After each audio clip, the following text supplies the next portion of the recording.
لا إله إلا الله محمد رسول الله. There's only one God. Bismillah, alhamdulillah, assalamu alaikum, peace be unto you. I'm Eddie, your host, and you're watching The Dean Show. We're here on Can TV 36, Wednesdays at midnight. And if you miss us Wednesdays, the following day, Thursdays at 2 p.m. Now, we're going to be talking about something, there's some confusion out there. We know that design indicates a designer, that there is an orchestrator behind this universe and everything in it. And when you bring the definition of God, who He is, it has to be simple. It can't be confusing. It can't have any ambiguity in it. And we have learned that this Creator has sent messengers throughout time, and they've all come with the same message. Submit to the one God. Worship Him alone. Your 2-year-old can understand that. It's very simple. When we come back, we're going to help clear up some of the confusion. Somehow, this word Trinity got in the mix. Somehow, the one God, some people try to split Him up like a pie. Make Him into three, not three, but one. I'm already getting confused, and I think I can add. Now, when we come back, our intention is not to hurt anybody's feelings. Our intention is to clear up the confusion and to deliver the truth. So you don't want to go nowhere. We'll be right back to clear up the confusion here on The Deen Show.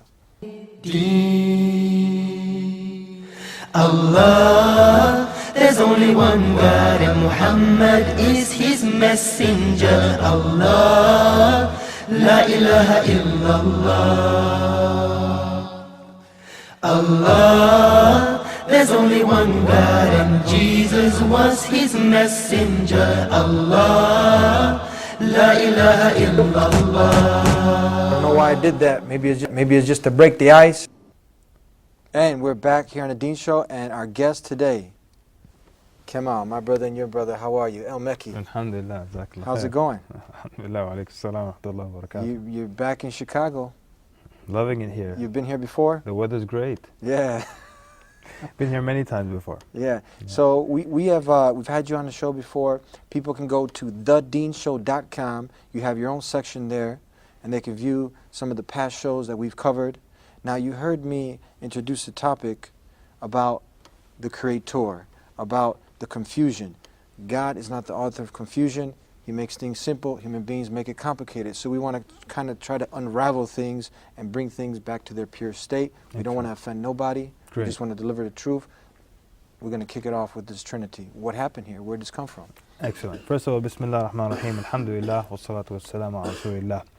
I want to first start by just relaying now a story of something that happened when I visited Thailand. Now, when I visited Thailand, I was about 7 or 8 years old. All right. So now I'm not trying to be funny. I'm not trying to be a wise guy when I tell you this story.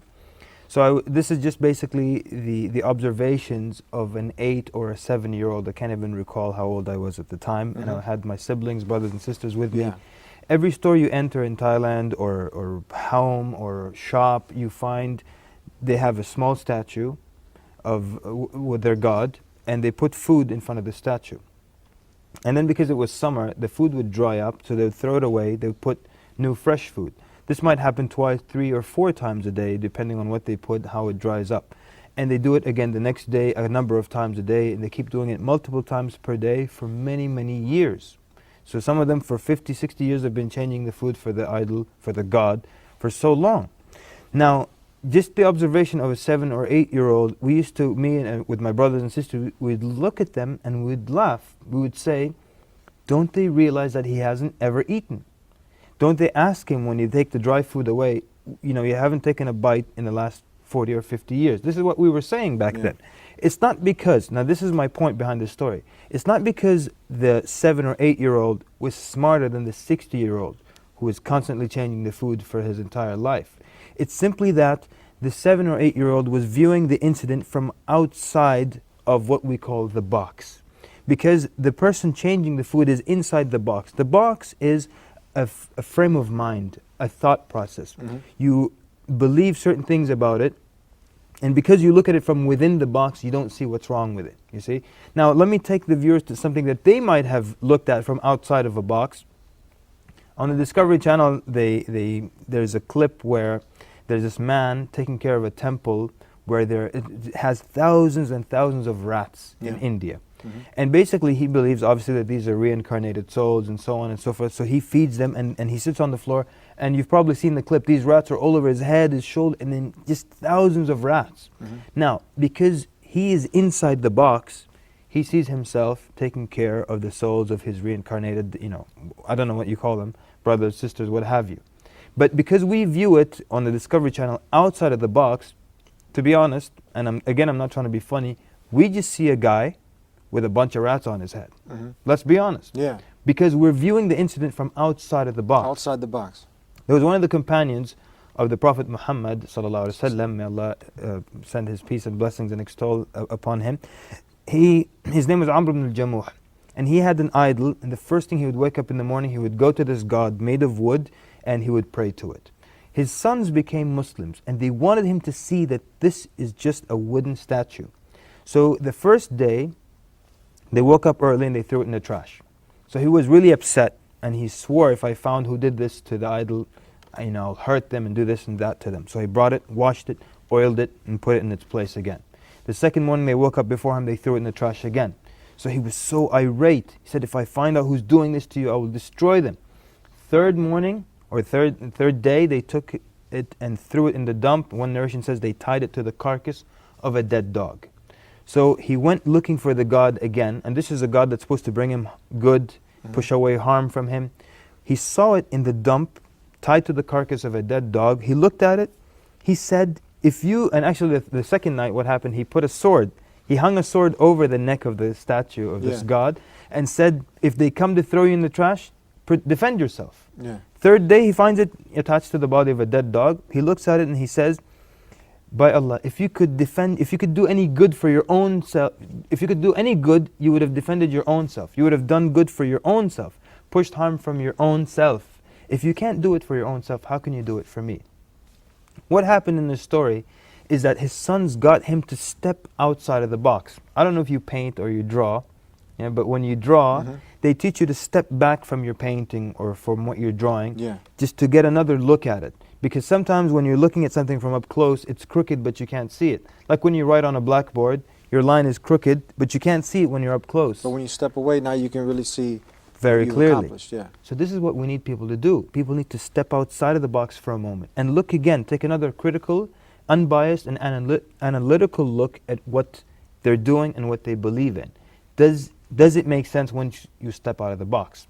And now this is the introduction before we start talking about the Trinity. Because the Trinity, as much as some people on earth firmly and strongly believe in it, I believe actually nobody really understands how it works. The concept of something, the three things that are one, even though they are physically separate items. And we don't have anything on earth that can be described in that similar manner. So what happens is, sometimes people need to just take a pause and step back and look at what they're believing in. Does it make sense when you take a step back or not? We did this one time. We had a discussion with 5 missionaries, and they were in charge of teaching Bible study at our university in Virginia. And we started by getting them to think outside of the box. So we asked a simple question. The question was, is the Trinity 3 in 1 or 1 in 3? And basically there were 5 missionaries, and they were teaching Bible study. They should know the Bible very well, but they were quiet. They were all looking down and thinking, was it 3 in 1 or 1 in 3? And I let them keep thinking. They kept thinking and kept thinking and kept thinking. And in the end, I had to give them the answer. I said, obviously you believe it's 3 in 1. Because if you say 1 in 3, you're admitting to worshipping 3 gods. Suddenly all of them start saying, yes, you're right, yes, absolutely, you're right. Expound on that for a second. How did you clarify this? How do they worship 3 gods if they said 1 in 3? Because if they say we worship one God who is in 3 different places, they're admitting to 1, 2, 3 different gods. The easier thing is to say we have there are 3 godheads, but they're all one. And then they unite as one. Yeah, if you end with the word 1, you still have one God. But if you end with the word 3, you're ending in 3. Yeah. But why would they know this? Most Christians know it's 3 in 1. Everyone knows this about Trinity, but they were thinking for so long because they never considered what 1 in 3 meant. They never thought of that. So that got them to step outside of the box. A second question we asked, again, got them to think about this in a way they never looked at it before. We asked them this, that there are 3 gods, God the Father, This is back when Jesus was on earth. God, so according to you, God the Son on earth, God the Spirit wherever the Spirit was. Then God the Son dies for 3 days. During those 3 days, how many gods were there? That would be Jesus, peace be upon him, the Son. So so when Jesus died for 3 days, the third Godhead according to them, how many gods were there? So now you either have to say 2, because 3 minus 1 is 2, or you have to still insist on 1, which means 1 plus 1 plus 1 is 1, and 1 plus 1 is still 1. Yeah. Or you have to say 2. So this becomes a problem.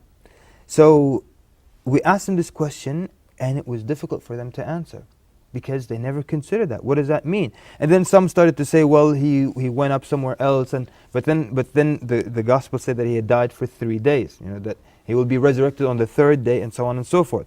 So it caused a problem, and it got people to think outside of the box. How could this be that 1 plus 1 plus 1 is 1, and 1 plus 1 is still 1?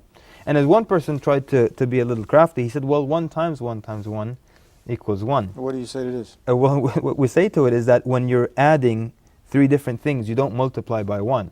If I give you, 3 $100 bills, you're not going to say 1 times 1 times 1. That's $100 on the table. Because if that's the case, I want to do business with you, and I want to borrow a lot of money from you, and I'm going to give it back to you using your logic. Yeah. See, we don't accept this kind of logic when it comes to things in this life, so why do we accept this kind of explanation when it applies to the Creator, you see?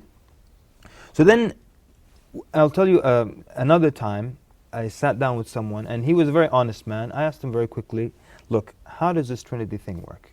And he was a very honest man. He said, look, nobody really knows how it works. He was actually a pastor, head of his church, and he said nobody really knows how it works. So then the next question was, why would Allah reveal something that you can't understand and link it to your salvation? Say that again. Why would God, the Creator of the heavens and the earth, reveal something to you that you can't understand, which is Trinity, and link Trinity to your salvation? Let's hold it right there. Okay. We're going to take a break, and then you're going to tell us the rest of the story. We'll be right back. You have to pray as if everything depends on Allah, and it does. But you must work as if everything depends on you, and it doesn't. That's my point. You see what I'm saying, man? And I don't like that. I don't like us sitting here. What are you waiting for? What are we waiting for right now? What are we waiting for all these people to come to Islam? What are we waiting for? What are we waiting for right now? When they're going to come? They're going to come. Allah going to bring these people. Allah subhanahu wa ta'ala put in our hand the ability to do it. Now do your job.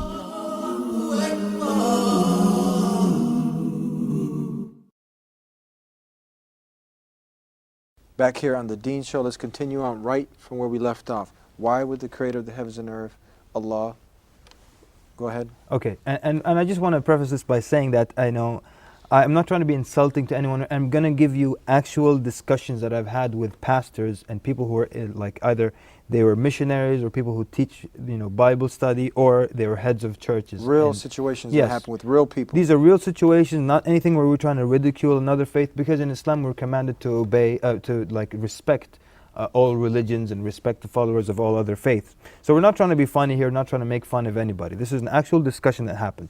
I asked the man, he's the head of his church, okay, how does the Trinity thing work? He said, no one really knows how it works.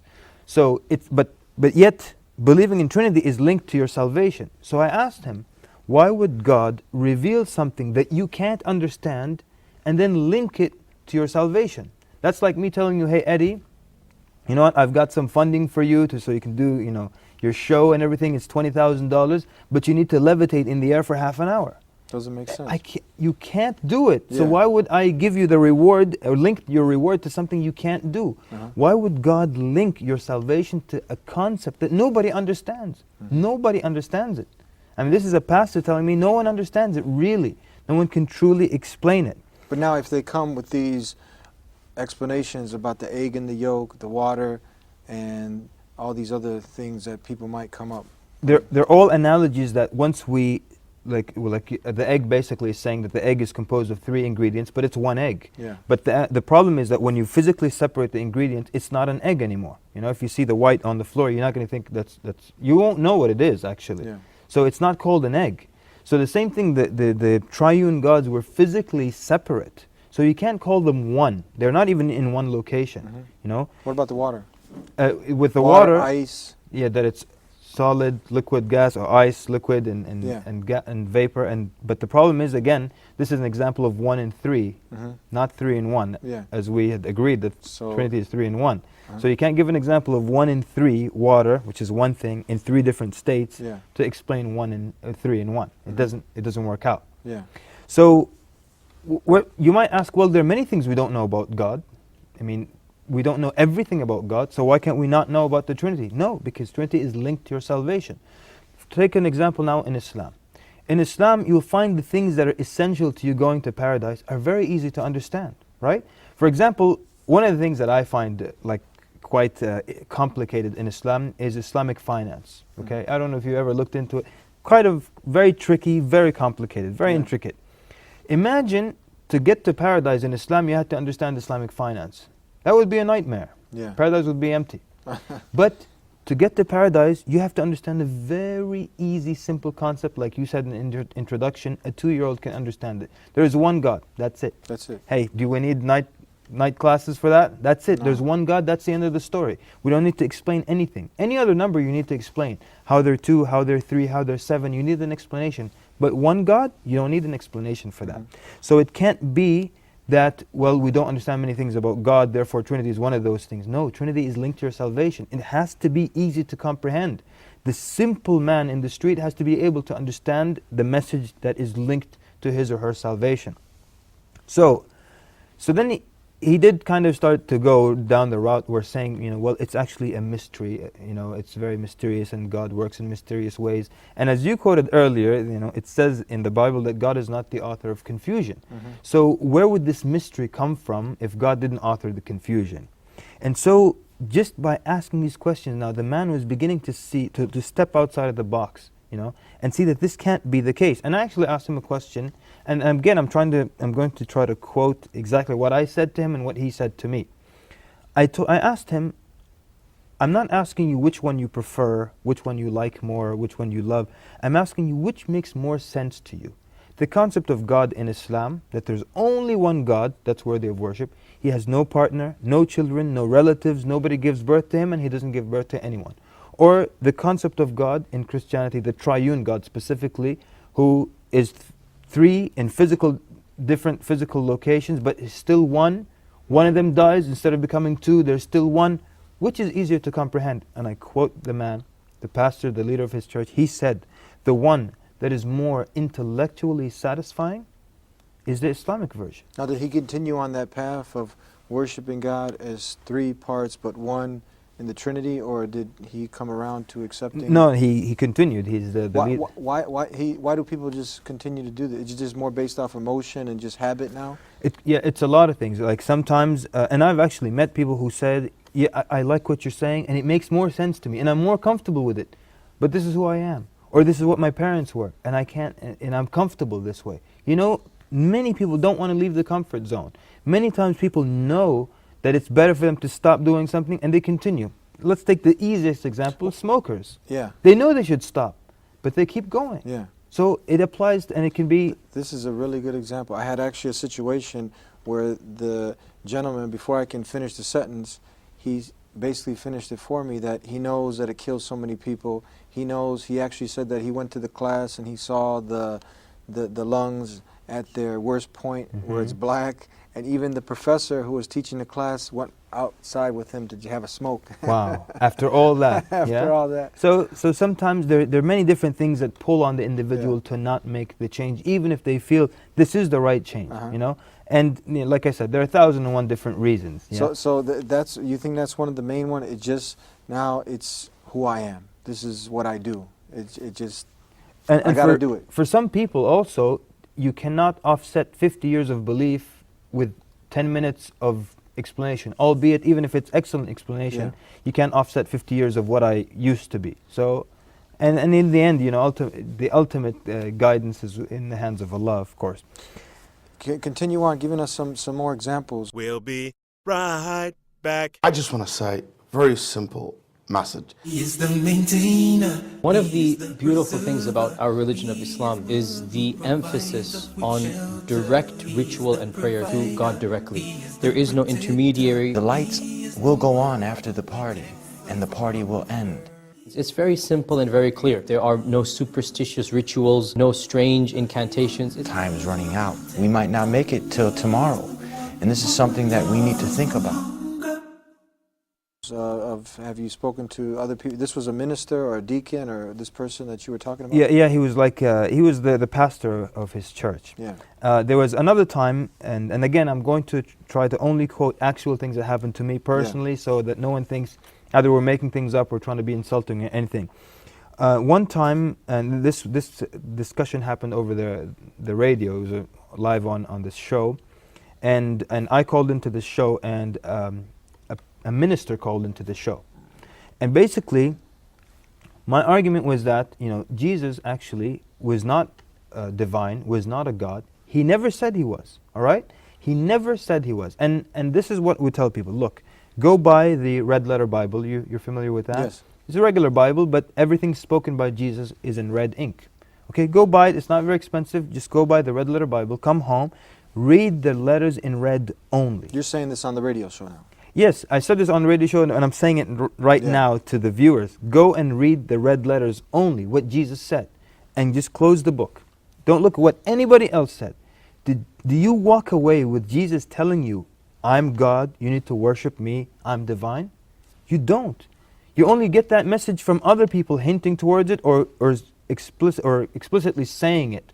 But when you look at the message of Jesus, the Jews sent priests and Levites to him, or when they asked him, what is the first commandment? He repeated word for word what Moses said before him.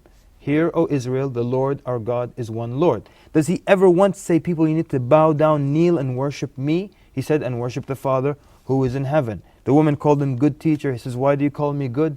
It is only the Father who is good. So many times he'll say, my Father who has sent me. Go to Bible.com and look for those words. Sent, my Father sent me. And see how many times he says, I was sent, just like all the prophets that were sent with a message. He gave many lectures, speeches, he preached the Sermon on the Mount, many of these famous speeches, and he taught in people's homes, along the roadsides. How come not once does he clearly say, listen people, clearly and explicitly, I am God, you need to worship me, I'm the third Godhead. What do I have today, Eddie? We have hints to the triune God. We have things that say, well, this is an indication that Jesus was God. But look, that's not acceptable. Let's be realistic now. What about the word Trinity? Is it in the Bible? No, the word Trinity is not in the Bible. But I'm willing to let that argument slide, okay? They might say, well, the word Trinity is not in the Bible, but there are hints to the Trinity. Look, a hint is not acceptable. Suppose now I give you a book, all right, that says, learn French in 30 days. You read the whole book, there's nothing about French. Does that make sense to you? The cover says French. You read the whole thing, there's nothing about French. If Jesus was the Son of God, sent to die for people's sins, and he should be worshipped, he would have made that message very, very clear. There's no way that you would sit with him and listen to his lectures and not walk away with that message very clearly. You think he would hint to that? So it doesn't make sense. If you're dying now and you need someone to save you, you're not going to hint that you need help. You're going to scream out help. Definitely. It doesn't make sense. And the guy who is there, the lifeguard or the coast guard, he's not going to hint that he's some fisherman. He's going to say, look, we're here and this is our job to help you. So he wouldn't hint. With all these sermons, he's just hinting to Trinity. That's not acceptable. And this is salvation. This is the most important message. The most important thing. The most important message can't be a hint. Can't be vague. It can't be vague, and it can't be a mystery. And so that's what we were saying, that it cannot be that you look throughout the whole Bible, not once, and underline the words clearly and explicitly, does Jesus say, look, I need to be worshipped, I'm the third Godhead. So what do we have? Hints towards something of the divinity of Jesus. But like I said, hints are not acceptable. So you have things like, I am the Word, or I and the Father are one, or in the beginning, or there are three that bear record in heaven, like this is in the beginning of the Gospel of John, which the footnote tells you was added in the 16th century. So this is a lot of times people use, well, there are three that bear record in heaven, but this was added. You look at the footnotes, it's not a secret. It was added later on. I mean, quite recently, actually. So it can't be that the most important message is never clearly spoken about. It's just impossible. There's not a textbook on earth that says on the cover, this is what I'm about, and you read the whole thing, you can't find it clearly. It has to be clear. Now, how do you we won't go into specifics because we don't have that much time, but for the people who will come adamantly and passionately and full of emotion and zeal, and they'll quote half a dozen verses, and they'll try to justify the Trinity. It's so interesting, really, that as much, whatever is quoted, you can quote something similar, a similar like passage or description about someone besides Jesus. But here they won't take it literally. For example, John 3:16, right? The God, or Jesus being God's only begotten Son, very popular verse. So the word begotten here is what sets him apart from anyone else, because the believers are children of God, right? According to the Gospel of John. But here, the begotten Son is what makes him separate and apart from everyone else. Yeah. But we have in Psalms chapter 2, verse 6, God speaks directly to David, and he says, "You are my son. This day I have begotten thee." Now, people don't take this literal. We have the word begotten here, spoken directly from God to David, and yet people don't see him as one of the sons of God. They don't take it literally here, but here they do. But that's not fair, and that's not how it works. This is a really good example. I mean, what do you say to this now? What is the excuse that someone will give you why they take it literally for Jesus, peace be upon him, but here they don't? Because what they do is they try to attach it to other things that were said by Jesus. Going back to the story of the minister that called in on the show, he said, Jesus clearly said, "I am God," because Jesus said, "I am the Word." And so everyone was quiet. So then he had to explain how this means I'm God. He says when you go to Genesis, so now this is 900 pages earlier in the Old Testament. So you got to somehow link it. So you got to go all the way back to the Old Testament, to Genesis, the first book.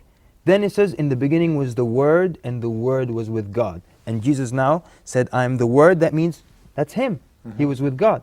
So then I asked him a question, said, "Listen," and again, I'm telling you exactly what I told the man. I said, "I'm going to take the Bible right now and go out into the street and talk to people who are Christian." Okay? And maybe they're not very knowledgeable about the Bible or well versed, but I'm going to open it to that page and show everyone in the street, look, Jesus said, "I am the Word." What do you get from that? What do you think the average person in the street will understand from "I am the Word"? Oh, that means Jesus was the third Godhead and he needs to be worshipped. You can't get all that information from this until you make the 900-page jump to the beginning and force it into that link. Force it. Force it. And that's why when you tell them David was a begotten son of God, they don't link it, but they force any other link because the mindset is to believe, the frame of mind is that Jesus was the begotten Son of God. So even if there's something hinting to anything, they will look at it that way. For example, where it says, "I and the Father are one." Now, what does that mean? One in purpose or one literally? Obviously it's not literal because the Father's in the heavens and he was on earth. So what does it mean? Or when he says, "There's no way to the Father except through me." As a Muslim, that makes perfect sense to you. Yeah. Jesus said the only way to the Father is through me. It makes perfect sense. If God sent a prophet to earth to guide you, are you going to bypass him and find your way to God? No. And bypass that prophet? It's got to be through him. Yeah. He was sent to guide you. That's all it means. But when you're in the mindset of believing Jesus was the Son of God, everything that hints to it, you will take it as such. Tell us now, we had said earlier that we want to deliver the truth. We're not trying to step on no toes, hurt nobody's feelings.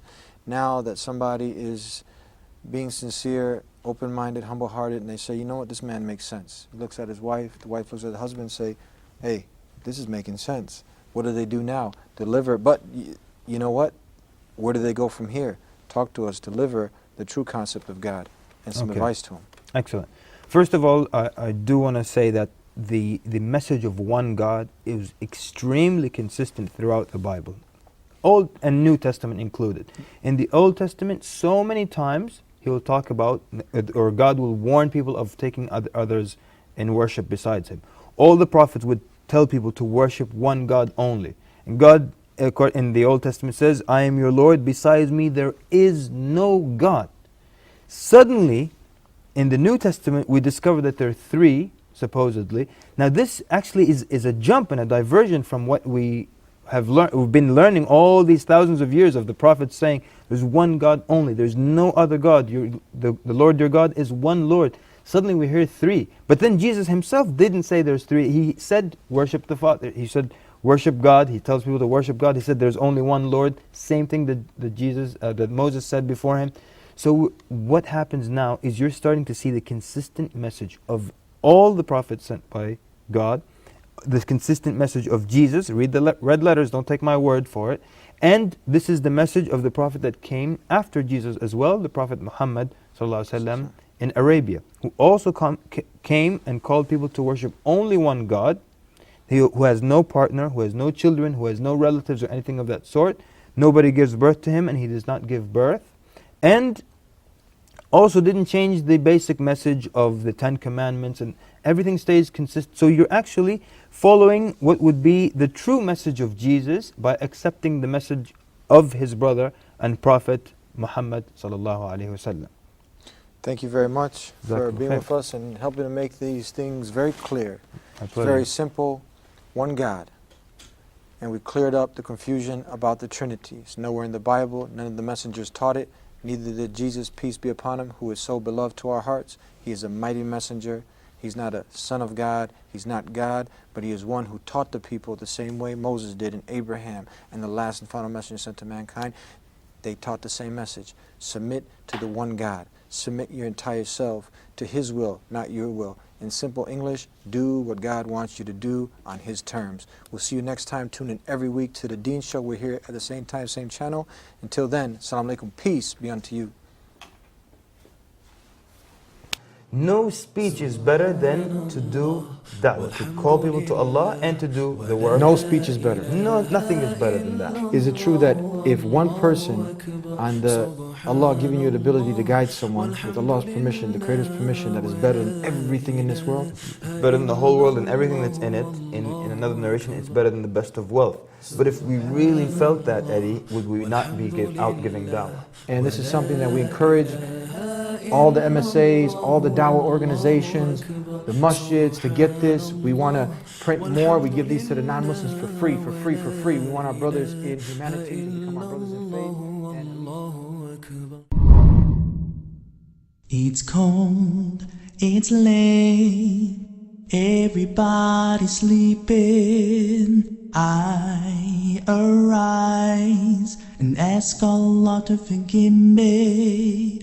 Oh Allah, you see, oh Allah, you know all the sins I do.